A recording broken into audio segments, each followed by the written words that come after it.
Stephen Holder, The Athletic, joining us on the Payless Liquors hotline right now here on 107.5 and 1070 The Fan. What's going on, fellas?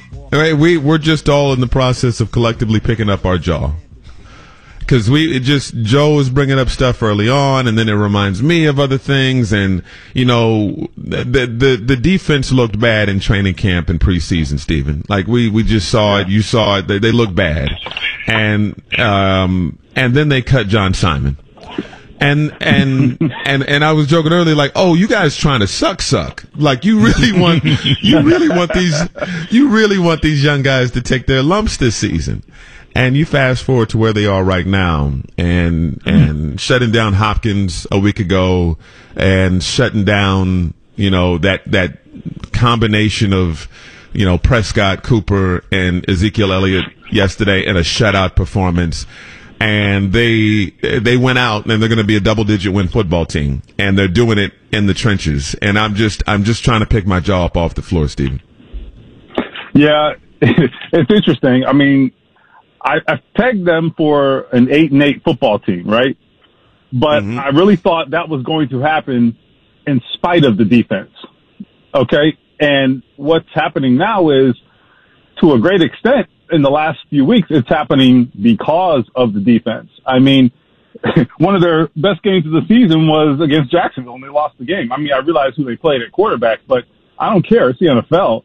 I mean, look at the list of quarterbacks starting around the league right now. A lot of those guys have won games. So I never expected that. And that's why this team has just been full of surprises in that regard, where it's like, just when you think you have them figured out, it's like, whoa, wait a minute. No. And, for example, we figured they wouldn't be able to run the ball this year. And as it turns out, no, they're actually a very effective running team. In most cases, they have struggled the last couple of weeks, but then yesterday, against the number one rushing defense in terms of yards per carry, what do? They have one of the biggest days of the season. Marlon Mack with a career high. So I don't know, man. Don't ask me, okay? I don't know, okay? I don't have any answers for you. I just walked out of the gym, and my guy who I work out with asked me, he said, let me ask you something. Who are the Colts? And I was like, I don't know, but I bet Grady's going to ask me in a minute. So I don't know, man. I'm at a loss too. I'm at a loss. Yeah, Grady he tweeted that question to Grady, so you can thank your buddy. Lord, I don't. You mentioned the words "figured out." In a lot of teams, we can see that. No, you'll get a surprise here and there. I mean, I guess I didn't see Philadelphia going to L.A. last night and winning, but for the most part, you kind of, you think you had things figured out. I don't get this team how at 1-5 they never got too low, and then what is it now, 7 out of 8 or however many they've won? You go in that locker room and they're not too high either. With this young of a group, how is Frank able to keep them so even keel? And there it is. You summed up something that I think is the one thing we do not talk about enough, okay? And we spend time in that locker room, as you said, and it comes across so clear. They are a team that they do not ride the emotional roller coaster, like, at all, okay? And it really, really, really is because of Frank Reich. I mean, I think he is the single biggest reason for that. And that's why the right coach for this team was so important. And I'm saying this with the benefit of hindsight, obviously, but the right coach for this team was always a critical component because, of course, it is, but also for this team in particular, because it is a young team and they were so impressionable, and young teams take most of their cues from their leaders and from their coach. So there weren't a whole lot of veteran leaders to begin with. So the coach is going to have sort of a disparate impact on the culture of this team because of the makeup of the roster. And I think that's what you're seeing. You're seeing a guy who just has a knack for that. He has such a great ability to get guys to buy all the way in. And it's not just him. Nick Sirianni has that. Matt Eberflus definitely has that. I mean, those defensive guys, they walk around like a bunch of Eberflus robots. I mean, it's unbelievable. They do. It's like you put a chip in them and like program them all. And it's like, okay, go. I mean, I don't know if he's got the power of hypnotism. I don't know. But the point is, you're seeing some real, I think, culture building from this coaching staff. And I really think it really is not just limited to the head coach. I think this whole coaching staff has a great ability to do that. And that's something that's so hard to sort of tangibly detect in a coach, right? How do you determine, well, let me say this. You can determine, okay, this guy's got good scheme. He's a good play caller. Oh, he knows defense. All those things are tangible. We could figure those out, pretty easily. And those are already established. What you can't figure out, and what's much harder to determine, is who has that knack to be a leader of men and get guys to follow them in the darkest of times. Okay, 1 in 5. I mean, we're sitting there as a group of beat writers asking Frank, aren't you worried? You guys suck. You know what I mean? Right. And he was like, nah, we'll be all right. I mean, for the entirety of that stretch there where they couldn't get it figured out, he was unmoved. And I got to tell you, man, he was already laying the groundwork there for where they are now. We just didn't know it. I'm glad you said that and pointed out different guys on the coaching staff, because the head coach needs guys under him that can communicate his message and can teach the players out there on the football field. And I'll never forget when Joe Philbin was brought in as the offensive line coach, whenever that was a few years ago, and Joe was like, "Oh no." Yeah. Like Joe didn't, like, right out of the gate, Joe was like, "Oh no." And this is a guy who was a head coach, before. He's like, "O-line, oh no." And not only the production that we're seeing from this coaching staff and what they're getting out of these guys, it's even more remarkable when you think about the way they were all put together. And, who is Sirianni? And wait a minute, Eberflus is sticking around? What if he doesn't really mesh with, and the way they were put together and the production that they've had is truly impressive, Stephen. So one of the things that Frank Reich does, I think, better than most coaches is, well, a couple of things. Number one, I told you about, his ability to get these guys to buy in. That's such a hard thing when you're a new coach, right? Especially when everybody knows that you were the runner-up. Okay, you were not the first choice. Okay, so he had to overcome that, first of all. With this team probably sitting there looking at him like, well, we never heard of you, man. And like, you weren't even the first choice, right? That's possible. That could have been the situation he was facing, but instead he was able to overcome that. The other thing that Frank Reich, I think, has a talent for is really accentuating the strengths of his coaching staff. So, for example, he knows, you talk about teachers. He knows that Nick Sirianni, his offensive coordinator, has kind of a gift for really teaching, and he has a passion for that, right? I mean, his parents were teachers. I did a big story about his family. He comes from a background where both his parents, were teachers. His entire family, 3 brothers and father, all coaches, okay, at different levels. So, I mean, that's his background. He's a hands-on guy. He wants to get in there, roll his sleeves up, throw the ball to his receivers. He's a receivers coach at heart. So he turns him loose and he lets him do that. And that's just one example of, I think, really in any profession, you want a leader, guy or girl, you want a leader who can see that in their employees and help them be the best that they can be. And Frank Reich understands that. And I think that is an applicable lesson to any walk of life. Frank Reich gets it, and he has really bought into that. And I think it really, shows in his coaching staff now excelling in those various areas where they are just, sort of specialists. Stephen, help me with this. Is this the week they vote for the Pro Bowl, or is this the week they announce the Pro Bowl? And how many do you think actually make it?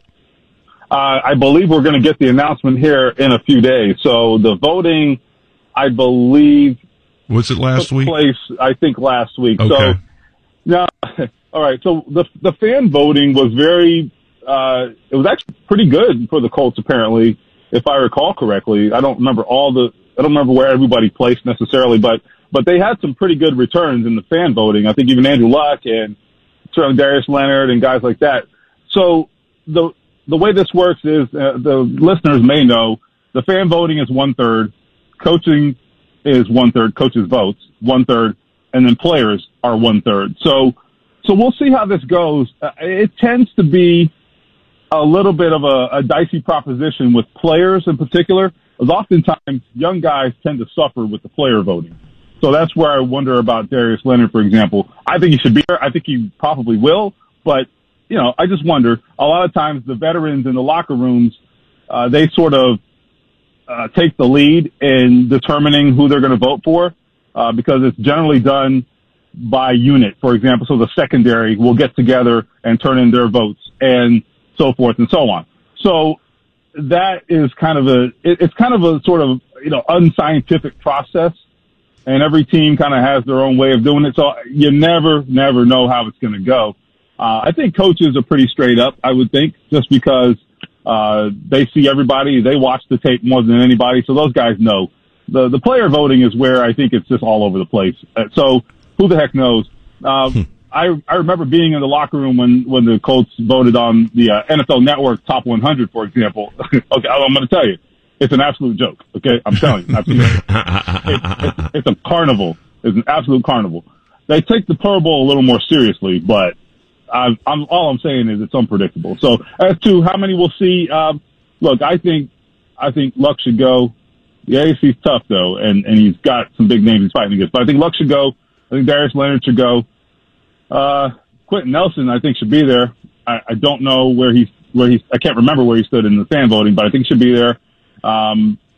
Look, I mean, I think Autry has played at a Pro Bowl level, but I don't know if he gets there too late just because he came on late, right? So I think that's going to work against him. But if you took a sample size of the last month, Danico Autry is an All-Pro. I'm not talking not Pro Bowl, All-Pro.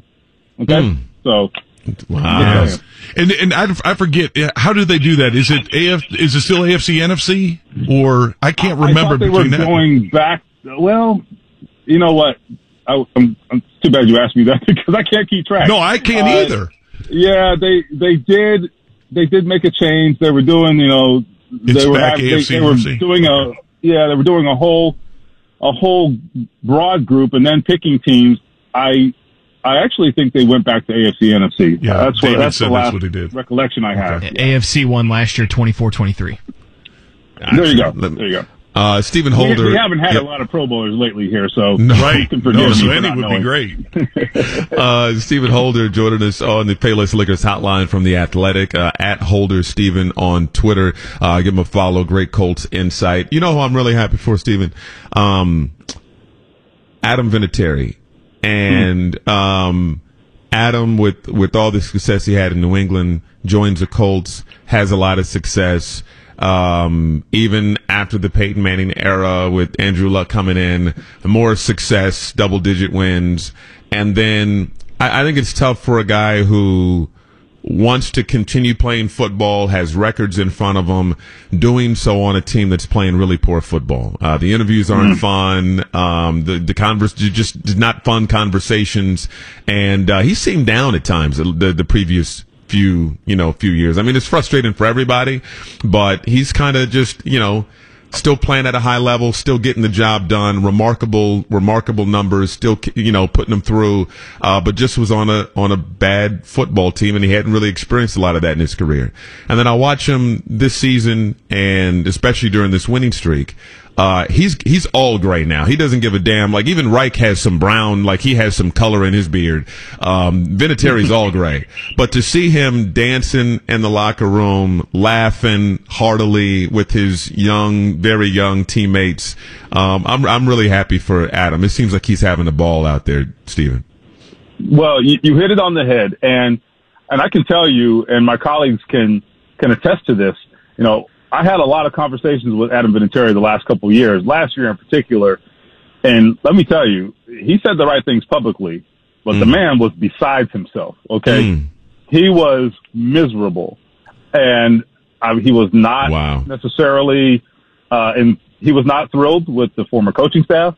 There were a lot of things that he was absolutely indignant about, okay? And he, I understand why you wouldn't say those things publicly, but I mean, maybe I'm pushing the envelope here, but look, he was disgusted with everything that was happening in that building last year. I can tell you that right now. And that is something we've talked about at length. So when you see what you see from Adam Vinatieri now, it's both joy, but it's also relief. okay? Because he doesn't ever want to go through that again.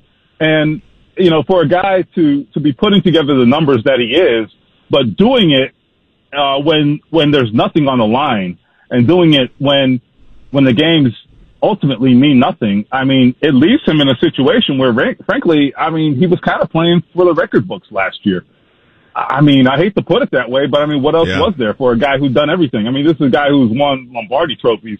What does he care where they pick in the draft? You know what I mean? Like that was the only thing at stake. So I think it was tough on him. It was really tough on him. And the records kept him coming back because, I mean, there's always that carrot. But I think ultimately, although that's a huge driving force for Adam Vinatieri, the man loves to win because it's all he's ever done. So to not experience that and to be as far away as the Colts were in 2017 and then to see them where they are now, that's what you're seeing. You're seeing absolute joy and relief and just embracing that situation because he doesn't have a lot of time left, and you sure as hell don't want to spend what little time you have left going through a season like last year. All right, so the question is, does he kick in a playoff game this year? Pittsburgh, Baltimore, Colts, Titans, basically for those two positions, those four teams. What do you think happens on Thursday with the Ravens and the Chargers? And how does Pittsburgh, unbelievable win yesterday, they did it at home, but now they got to go to New Orleans and they got Cincy. How do you see this playing out?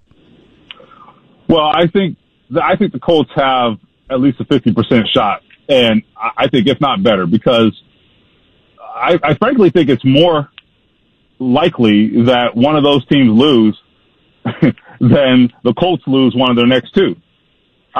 Look, going to Tennessee with everything on the line in Week 17, look, I am not suggesting that's going to be an easy game. Not at all. But, I mean, do I trust Marcus Mariota or do I trust Andrew Luck?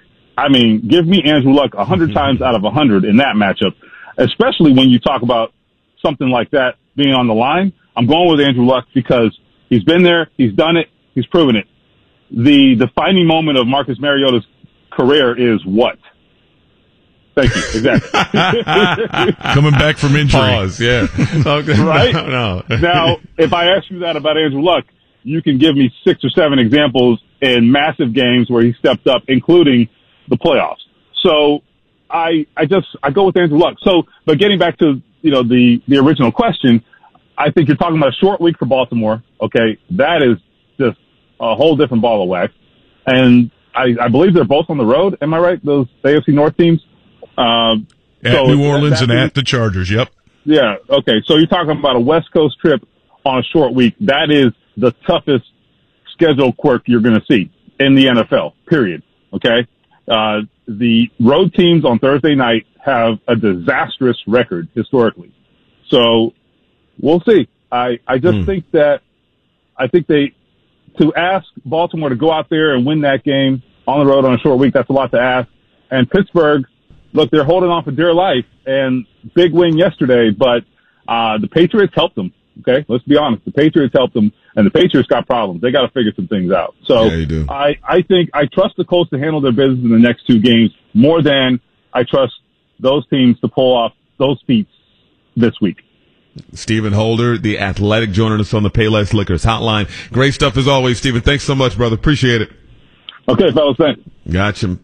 Stephen Holder there on the Payless Liquors hotline. Good stuff. Quick timeout. 239-1070 is our number. 239-1070. Still have the pop quiz on the way. On top of the Colts getting the job done, Pacers continue to win through the weekend, and the Crossroads Classic was just that, a classic. Back in a moment here on The Fan.